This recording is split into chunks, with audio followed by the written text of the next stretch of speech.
रात का सन्नाटा, ठंडी हवाओं का शोर और एक अनजानी मौजूदगी का एहसास। स्वागत है दोस्तों हमारी आज की ड्रामनी यात्रा में।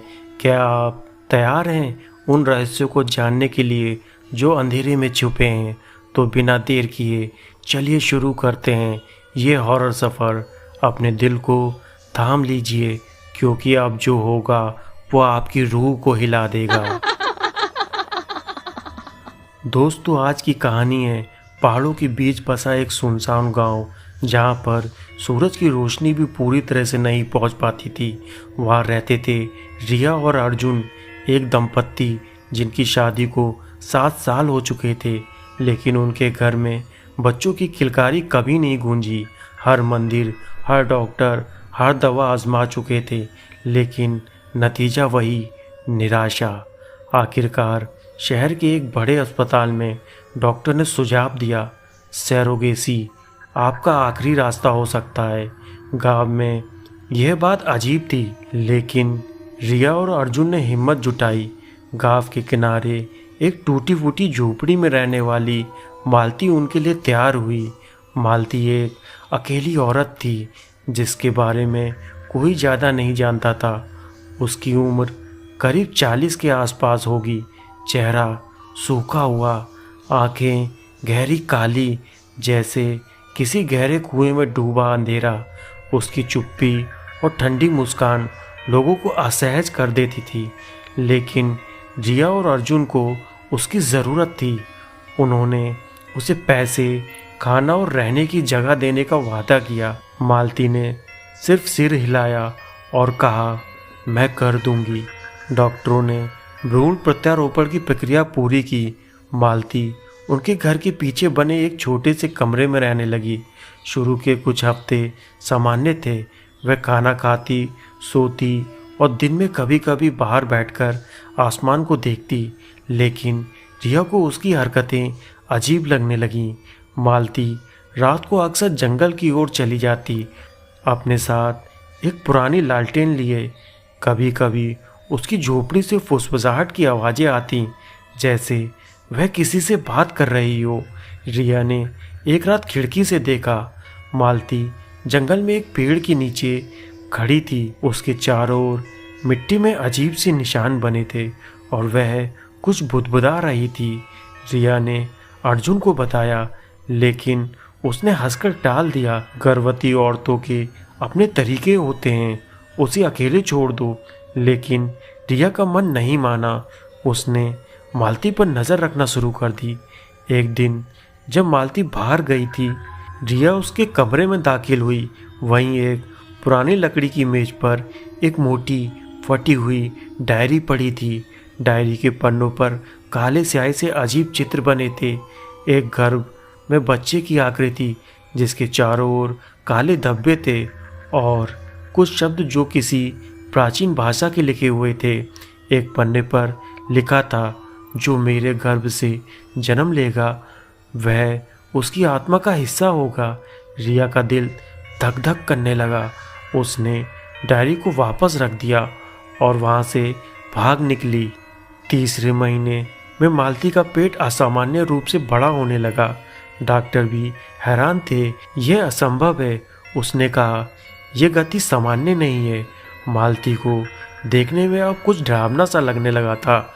उसकी आंखों के नीचे काले घेरे बन गए थे और उसकी त्वचा पीली पड़ चुकी थी। वह दिन में कम ही बोलती, लेकिन रात को उसकी फुसफुसाहट तेज हो जाती। एक रात रिया ने देखा कि मालती अपने पेट को सहलाते हुए कुछ गा रही थी, एक ऐसी धुन जो इंसानी नहीं लगती थी, बल्कि जंगल की हवा से मिलती जुलती थी। एक शाम जब बारिश हो रही थी, रिया और अर्जुन घर में बैठे थे। अचानक बिजली चली गई और बाहर से एक तेज चीख सुनाई दी। अर्जुन ने टार्च उठाई और खिड़की से झांका। मालती जंगल के किनारे खड़ी थी। उसके हाथ में लालटेन थी और उसके चारों ओर काला धुआं सा उठ रहा था। उसका पेट अब इतना बड़ा हो चुका था कि वह किसी इंसान का नहीं लगता था। रिया ने अर्जुन का हाथ पकड़ा और कहा, हमें कुछ करना होगा, ये ठीक नहीं है। दोनों ने मालती से बात करने का फैसला किया। वह उसके कमरे में गए, लेकिन वह वहां नहीं थी। उसकी डायरी फिर से खुली पड़ी थी और इस बार उसमें एक नया चित्र था। एक बच्चे की आकृति जिसके सिर पर सींग जैसे कुछ उभरे थे और उसकी आंखें काली थीं। नीचे लिखा था, वह आ रहा है, समय करीब है। रिया की सांसें थम गई। तभी बाहर से एक ठंडी हवा का झोंका आया और खिड़की जोर से बंद हो गई। रात को जब दोनों सोने की कोशिश कर रहे थे, उन्हें खटखट की आवाज़ सुनाई दी। पहले लगा कि शायद हवा से कुछ गिरा होगा, लेकिन आवाज़ बढ़ती गई। अर्जुन ने दरवाज़ा खोला और बाहर मालती खड़ी थी। उसकी आंखें पूरी तरह सफ़ेद हो चुकी थीं और उसके मुंह से काला तरल टपक रहा था। उसने कहा, ये तुम्हारा बच्चा नहीं है, ये उसका है जो इस जंगल का मालिक है। मैं उसकी चुनी हुई हूँ। उसकी आवाज़ में कई परतों में गूंज रही थी, जैसे कई लोग एक साथ बोल रहे हों। अर्जुन ने दरवाज़ा बंद करने की कोशिश की, लेकिन मालती ने हाथ बढ़ाया और दरवाज़ा अपने आप खुल गया। रिया चीख पड़ी। मालती अंदर आई और उसके पेट से एक अजीब सी हलचल दिखाई दी, जैसे कुछ बाहर निकलने को बेताब हो। अर्जुन ने मालती को धक्का दिया और रिया को लेकर पीछे के दरवाजे से भागा। बाहर बारिश तेज हो रही थी। जंगल की ओर भागो, जहाँ घना अंधेरा था। पीछे से मालती की हंसी गूंज रही थी, जो हवा के साथ मिलकर और भयानक लग रही थी। अचानक रिया ने एक पेड़ के पीछे कुछ देखा, एक लंबी काली छाया जिसके सिर पर सींग जैसे उभरे थे। उसकी आंखें चमक रही थी और वह उनकी ओर बढ़ रहा था। रिया ने अर्जुन को खींचा और एक गुफा में छिप गई। गुफा के अंदर ठंड थी और दीवारों पर अजीब निशान बने थे, वही निशान जो मालती की डायरी में थे। तभी उन्हें एक बच्चे के रोने की आवाज़ सुनाई दी। अर्जुन ने टार्च की रोशनी आगे बढ़ाई और वहाँ मालती बैठी थी। उसका पेट अब फटा हुआ था और उसके सामने एक बच्चा था, लेकिन वह बच्चा सामान्य नहीं था। उसकी त्वचा काली थी, आंखें सफ़ेद और उसके छोटे छोटे हाथों में नुकीले नाखून थे। मालती ने उस बच्चे को उठाया और कहा, ये उसका बेटा है और अब ये तुम्हारा भी है। रिया और अर्जुन चीखते हुए गुफा से बाहर भागे, लेकिन बाहर एक खाली छाया उनका इंतजार कर रही थी। उसने एक गहरी सांस ली और हवा में काला धुआं फैल गया। दोनों बेहोश हो गए। जब रिया की आंखें खुली, वह अपने घर में थी। अर्जुन उसके पास सो रहा था। पहले तो लगा कि यह सब एक बुरा सपना था, लेकिन फिर उसने खिड़की से बाहर देखा। वह मालती खड़ी थी, अपने हाथ में उस बच्चे को लिए जो अब बड़ा हो चुका था। उसकी आंखें रिया को घूर रही थीं। रिया ने अर्जुन को जगाया, लेकिन जब तक वह उठा, मालती गायब हो चुकी थी। उसके बाद हर रात उसके घर के बाहर एक बच्चे की रोने की आवाज़ सुनाई देती। कभी कभी खिड़कियों पर छोटे छोटे नाखूनों के निशान दिखते। रिया को अपने पेट में कुछ हलचल महसूस होने लगी, हालांकि वह गर्भवती नहीं थी। एक रात उसने दर्पण में देखा, उसकी आंखें धीरे धीरे सफ़ेद हो रही थीं।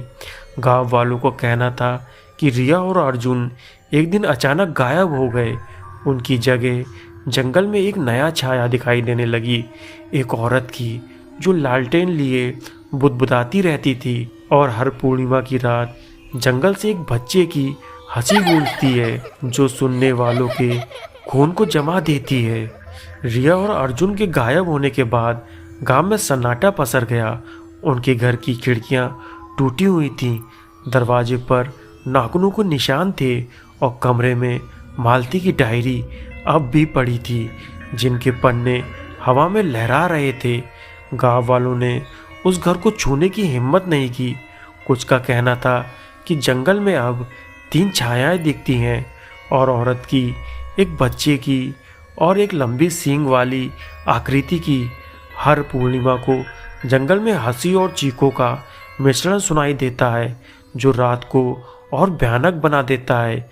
कई महीनों बाद एक नया परिवार उस गांव में आया। मनीष और प्रिया वे शहर से भागकर यहाँ शांति की तलाश में आए थे। उन्हें रिया और अर्जुन का पुराना घर सस्ते में मिल गया। गांव वालों ने उन्हें चेतावनी दी, उस घर में मत रहो, वह कुछ ठीक नहीं है। लेकिन मनीष ने इसे अंधविश्वास कहकर टाल दिया। प्रिया को घर की दीवारों पर बने निशान और उसकी ठंडक से थोड़ा डर लगा, लेकिन उसने भी कुछ नहीं कहा। पहली रात को ही प्रिया को अजीब सपना आया। उसने देखा कि एक औरत जिसकी आंखें सफ़ेद थीं उसके बिस्तर के पास खड़ी थी। उसके हाथ में एक बच्चा था जिसके नुकीले दांत चमक रहे थे। वह औरत फुसफुसाई, ये तुम्हारा घर नहीं है, ये उसका है। प्रिया की नींद चीखते हुए टूटी। उसने मनीष को बताया, लेकिन उसने इसे थकान का नतीजा माना। अगले दिन प्रिया ने घर की सफाई शुरू की। तभी उसे अलमारी के पीछे एक पुरानी डायरी मिली, वही डायरी जो मालती की थी। इसके पन्ने अब और फट चुके थे और आखिरी पन्ने पर खून से लिखा था, वह भूखा है, उसे खिलाना होगा। प्रिया का हाथ कांपने लगा। उसने डायरी को मनीष को दिखाया और इस बार मनीष भी परेशान हो गया। दोनों ने फैसला किया कि वे गांव के बुजुर्ग से बात करेंगे। गांव के सबसे बुजुर्ग व्यक्ति हरिया काका ने उन्हें बताया, ये सब उस जंगल से शुरू हुआ। 100 साल पहले एक औरत ने जंगल के एक प्राचीन राक्षस से सौदा किया था। उसने अपनी संतान उसे समर्पित कर दी ताकि वह अमर हो सके। मालती उसी औरत की वंशज थी। वह सरोगेसी के बहाने उस राक्षस की सेवा कर रही थी। जो बच्चा पैदा हुआ वह इंसान नहीं बल्कि उस राक्षस का अवतार था। रिया और अर्जुन उसकी भेंट चढ़ गए। प्रिया ने पूछा, तो अब क्या होगा? हरिया काका ने गहरी सांस ली और कहा, वह बच्चा अब बड़ा हो रहा है, उसे हर पूर्णिमा को खून चाहिए। अगर उसे नहीं मिला तो वह सब गांव वालों को नहीं छोड़ेगा। उस रात पूर्णिमा थी। मनीष और प्रिया ने घर को लौटने का फैसला किया, लेकिन रास्ते में जंगल में एक ठंडी हवा आई और दूर से एक बच्ची की हंसी सुनाई दी। रात को घर में अजीब हरकतें शुरू हुई। पहले खिड़कियां अपने आप खुलने बंद होने लगीं, फिर दीवारों से खटखट की आवाज़ आने लगी। प्रिया ने देखा कि डायरी जो उसकी मेज पर रखी थी वह फर्श पर खुली पड़ी थी। इसके पन्ने तेजी से पलट रहे थे, जैसे कोई अदृश्य हाथ उन्हें पढ़ रहा हो। मनीष ने टॉर्च उठाई और बाहर देखा। वहाँ एक छोटी सी आकृति खड़ी थी, एक बच्चा जिसकी आंखें सफ़ेद थी और मुंह से काला तरल टपक रहा था। वह हंस रहा था और उसकी हंसी हवा में गूंज रही थी। मनीष ने दरवाज़ा बंद करने की कोशिश की, लेकिन वह अपने आप खुल गया। बच्चा अंदर आया और उसके पीछे मालती की छाया दिखी। उसकी आंखें अब भी सफ़ेद थीं और उसका चेहरा मुड़ा हुआ लग रहा था, जैसे उसकी आत्मा कहीं और हो। उसने कहा, वह भूखा है, उसे तुम चाहिए। बच्चे ने अपने नुकीले हाथ आगे बढ़ाए और मनीष की बाह पर एक गहरा निशान बना दिया। खून की बूंदें फर्श पर गिरी और बच्चा उसे चाटने लगा।